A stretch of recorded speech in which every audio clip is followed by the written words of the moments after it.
Turn it up. I told you now. Please. You are worse than me. Another year is ending. Shey, you dey whine me. Welcome to another episode of the Butter Box Podcast. And if you hear my voice for the very first time, my name is Baba K. And I'll be taking over from Brother Mike, who's pretty much done well hosting this podcast. Anyway, I trust I'm going to try as much as possible to do as much as he has done, or even do better. All right, let's dive straight into our conversation for today. And I mean a conversation that needs to be heard loud and clear. And it's about power, gender, and the way women are treated in Nigerian political space. And at the center of it all is a woman who is shaking up the system and making a lot of people uncomfortable. Her recent suspension from the Senate has sparked serious debates about whether women in Nigeria are truly allowed to challenge authority without facing backlash. A woman who, despite every obstacle, is standing tall and refusing to be silenced. I'm talking about none other than Senator Natasha Akpoti-Uduaghan. Anyway, let's break it down. What exactly happened? Why does this matter? And most importantly, why does this mean, or what does this mean for Nigerian women as a whole? Okay, for those who may not be too familiar with her, that is Natasha Akpoti-Uduaghan. She is a politician, a lawyer, and activist. She first made headlines when she ran for governor of Kogi State in 2019, a bold move for a woman, considering how Kogi State is a male-dominated political system. Yeah, and let's be honest, Nigeria political space is not friendly. It is not a place for the faint-hearted, not to talk more of a woman. When she contested in 2019, her campaign office was burned down. I mean, razed to the ground. Think about it. A woman dares to run for a political office and the response is to set fire to her campaign office. That alone shows you the kind of resistance women face in politics in Nigeria. But she didn't back down. She contested again in 2023, and this time for the Senate. Yes, for the Senate. She won. But as soon as she got into office, the challenges started piling up again. So what exactly did Natasha Akpoti-Uduaghan do that led to her suspension? Well, she spoke up against issues in the Senate that didn't sit well with some of her colleagues. She questioned the allocation of funds and pushed for more transparency in governance. And just like that, she was suspended. Now, let's pause for a second and ask this question. If a male senator had raised the same concerns, would he have been suspended this quickly? Or would they have debated it, or maybe disagreed but allowed him to continue his work? This is where the conversation takes a deeper turn, because this isn't just about Natasha. It's about what happens to women in leadership. And this is not the first time we've seen this happen at all. It's not. History is full of examples of women who have spoken up and paid the price for it. Do I mention the case of Dora Akinwumi? When she fought against the fake drugs as NAFDAC boss, she faced threats and attempts to discredit her.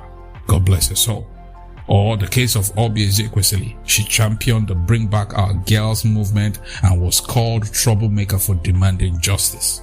Ngozi Okonjo-Iweala, when she was finance minister, she was constantly attacked for her policies. She was being discredited for her policies. It seems like the moment a woman takes a stand, the system fights back. But why? Why is strength celebrated in men but seen as a threat in women? Now, let's bring this down from politics to everyday life, because what's happening to Natasha Akpoti-Uduaghan in the Senate is something that women across Nigeria experience all the time. A woman speaks up at work and she's called difficult or aggressive. A woman negotiates her salary and she's seen as too demanding. A woman refuses to accept abuse in marriage and she's told to endure it. These are the real struggles, and that's why this conversation isn't just about Natasha. It's about the culture that constantly tells women to shrink themselves in order to be accepted. Yeah. Here's a big question. If a senator can be treated like this for challenging the system, what does that say to young women who are thinking about leadership? Will they be discouraged? Will they even feel like it's not worth the fight? And more importantly, what does this mean for gender equality in Nigeria? If we truly want a balanced society, then women must be allowed to speak, to lead, and to challenge the status quo without fear of punishment. Now, let me ask you, why is it that in Nigeria, when a woman is strong, outspoken, and fearless, she suddenly becomes a problem? Why is it that when a woman stands up against injustice, the system moves quickly to shut her down? Many believe this is not about rules. This is about power, patriarchy, and the fear of change. Now, this is where you come in, because it's not enough to just talk about the problem. We have to be part of the solution. If you see a woman standing up for something important, amplify her voice instead of tearing her down. If a man is allowed to be outspoken, then a woman should. She should also be allowed to be outspoken. Change doesn't happen in silence. The more we talk about these issues, the more awareness we create. And this brings me to a bigger question. Now, let's be real. If a male senator had raised the same concerns, would he have been removed so quickly? That is a question we need to ask ourselves. Anyway, to truly understand this struggle, we need to go back in time, because what is happening to Natasha Akpoti-Uduaghan is part of the long history of silencing women who dare to lead or speak up. Now, let me take you back to the 1940s. To a woman named Funmilayo Ramso Kuti, that is the mother of Fela Kuti. She was one of the first women to stand up to colonial rule in Nigeria. In fact, she led thousands of women in protest against unfair taxation and oppression under the British government. Now, she was bold, fearless, and refused to be silent. But what happened to her?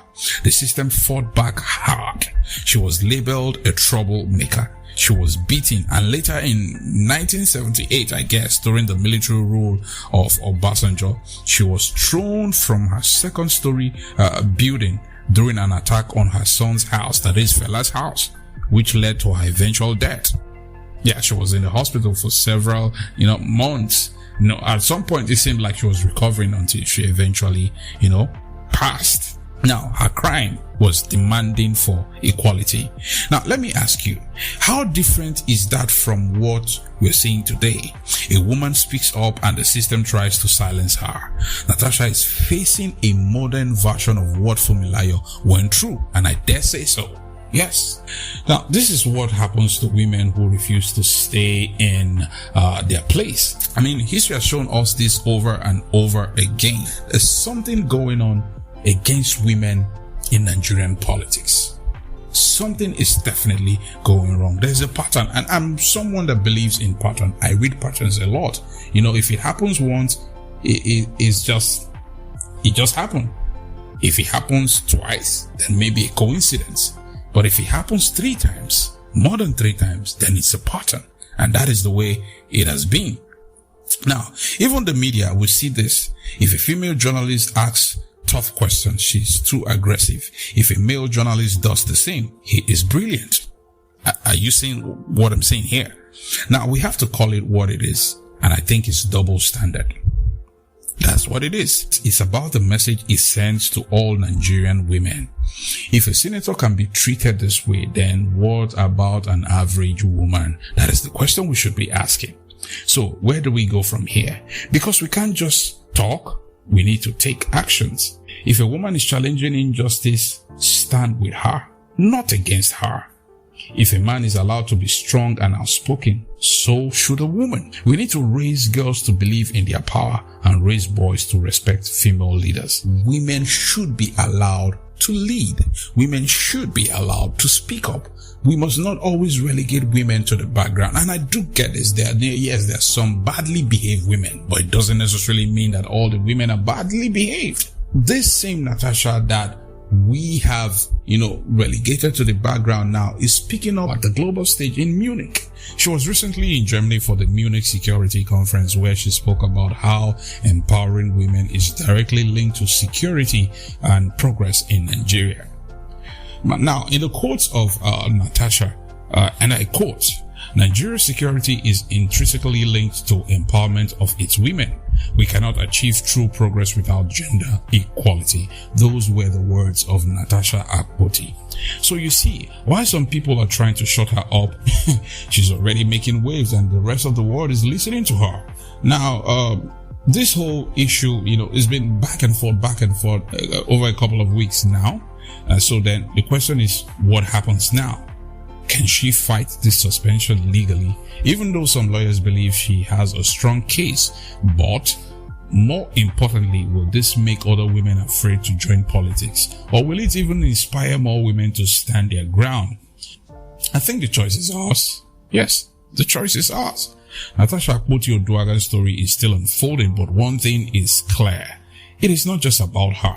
It's about the fight for gender equality, for justice, and for a Nigeria where women can lead without fear. And I'm really, and sometimes I feel like, when I did mention double standard, because I've waited for the presidency to, say something about this, but nothing is being said from the presidency. The silence from the presidency is so loud because one would expect that the president, President Bola Ahmed Tinubu should have spoken up, even if he was going or he's going to support, the men folk in the Senate, but at least speak up because he has a wife who is also a sin. And that is, it is funny because the wife of the president is also a senator. And so far, I haven't heard her say anything. Maybe Senator Oluremi Tinubu has said something, but I haven't heard anything so far. Now, Oluremi Tinubu, who is the first lady, hasn't said anything on this matter. And so most times I feel like when women are even supposed to support themselves, they don't. But anyway, that's another issue, another story, or another talk for another day. More women need to be encouraged to speak up. We must not relegate them to the background. We must not push them aside because it doesn't speak well of our future. It doesn't at all. And you must understand that only 4% of Nigerian women are in politics. Think about it. 4% of Nigerian women are in politics. And the same way it is for the corporate organization. Very minimal percentage of women are in leadership position in Nigeria. So this raises a lot of suspicion. And most times I see men who say, and I think it's because of this phrase we always use every single time, behind a successful man or behind every successful man, there is a woman. And we kind of use that to push them behind. So if you're a woman, anytime you hear somebody say behind every successful man is a woman, what they're indirectly trying to say is that you don't need to be in front. You just have to be behind the man and push the man. As much as you're pushing the man, the woman also needs a push for her to also achieve her dreams, achieve her goals, and, get to express herself. Leadership positions are not only for men, they are also made for women. We must come to the position where we understand that women can lead as much as men can lead, because those positions are not necessarily made for men. And we've seen it over the years. The men come out and promise heaven and earth, but when they get into political offices, they do not deliver. So what is so difficult in giving women the same opportunity that men have?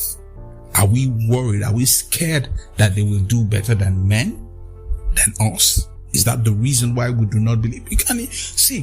One thing you must understand is that women can multitask. A woman is a mother. She's a housewife. She's a market woman. She cooks. She cleans. Most of the things that men cannot do, she has a way. A woman has a way to multitask and make all these things happen. So if a woman can do all these things, why do we think being a leader will be difficult for a woman to handle? These are the questions we must ask. And we must come to a point where these things, we handle them, in a way where we can balance this. But then I could go on and lots of things to talk about. But again, let's zoom out of Nigeria for a second, because this is not just a Nigerian thing. It's a global thing. It's the same playbook, just with different players. All right. Hillary Clinton in America, she ran for president, but she faced insane levels of scrutiny and was called unlikable for literally doing her job. Benazir Bhutto in Pakistan, the first female prime minister, assassinated, and case was closed. No investigation was done because she's a woman, or she was a woman. Dilma Rousseff, Brazil, the first female president, impeached. Meanwhile, her male predecessors did worse and were just fine. Julia Gillard in Australia gave one of the greatest feminist speeches in history, but she was called shrill and bitchy for defending herself. Now, different women, different countries, but the same story. And the question is why? Now, let's get real. Is it just culture? Or is there something deeper going on? Why does society have such an issue with powerful women? Anyway, if we were to look at it from this theory, from this context, the evolutionary context, some people argue that it is biological. For thousands of years, men were the hunters. They were the warriors, the rulers. And when a woman steps into that role, it triggers something primitive in the mind of the men. And for 1 second, the men are like, wait, what's going on? This is not how it's supposed to be. Something is wrong somewhere. We have to take our position back. It's almost like every man is threatened once they see a woman, attain a position of leadership. But again, over the ages, shouldn't the situation have evolved by now? I mean, we have smartphones. We can literally send anybody to the moon right now. So how come technological advancement is improving every day? But when it comes to giving women their rightful place, men or most men feel threatened. But somehow, a woman cannot run for president without being scrutinized. From birth, boys are told that they are natural leaders, while the girls are told to be nice and agreeable. Then when they grow up and a woman dares to lead people, they say she's breaking the rules. It is just plain insecurity. That's the way I like to see it. It is plain insecurity. And let's be honest, some men just can't handle competition. They've been in control for so long that the idea of a woman being better than them is terrifying. And that's what happens when people feel threatened. They attack. When people feel threatened, they attack. Think about it. How many times have you heard a woman say something brilliant in a meeting and a man repeats the same thing 5 minutes later and suddenly everybody thinks it's a genius idea and somehow they forgot that the woman had mentioned it earlier? Even in entertainment, it's happening. In politics, in business, everywhere it is happening. And let's bring it down to the everyday life, because this isn't just about politicians. This happens to women every single day. Every single day. From Tiwa Savage to Chimamanda Ngozi Adichie, even women in Nollywood at some point. Now, let me even use Nollywood, for example. A male actor, an actor goes for an audition and he's given the script, he auditions. If he does well, he gets the role. In most cases, if he's even good looking, he gets the role even if he's not doing well.